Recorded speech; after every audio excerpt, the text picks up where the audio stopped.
What's going on, y'all?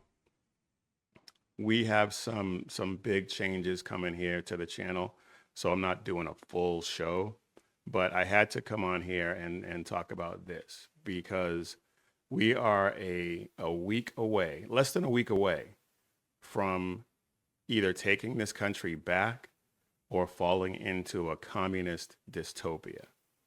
And that's that may sound like hyperbole, but I assure you that it's not. Now, if you haven't voted yet and early voting is available to you in your area, what are you waiting for? Seriously, what are you waiting for? Get out there and vote. Ask your friends and family if they've voted.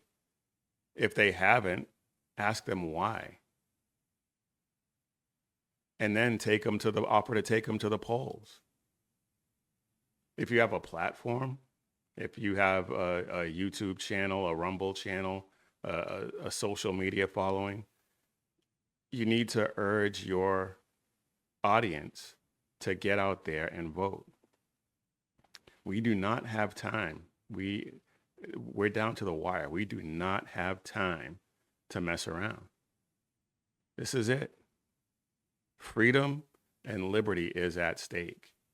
And I know that sounds like you hear it every election cycle, but believe me when I tell you, this is it. Freedom and liberty is absolutely at stake. Your right to protect yourself, your right to speak your mind freely, your right to worship God, all of those rights are at stake. And that brings me to Christians.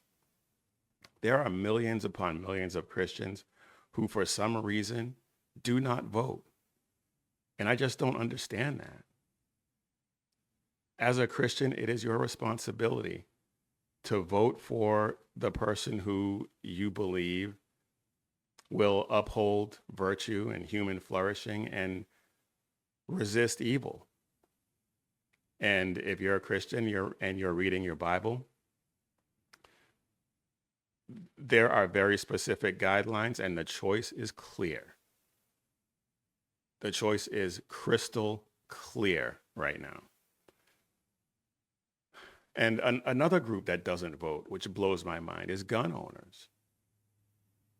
Millions upon millions of gun owners don't vote. You might as well just forget about the Second Amendment if you're not going to vote to protect it. If Trump loses, all the rights that I talked about and others, they're not just in jeopardy. They're going to be gone. They are going to be gone just like that. And again, you may think that sounds like hyperbole. It's not. If you're paying attention, you know this. If you're not paying attention, you need to start paying attention.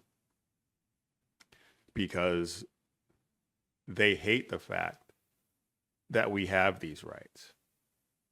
Because these rights that we have stop them from enacting every bit of their agenda. And we don't want that. So vote as though your liberty and that of your children depends on it, because it does.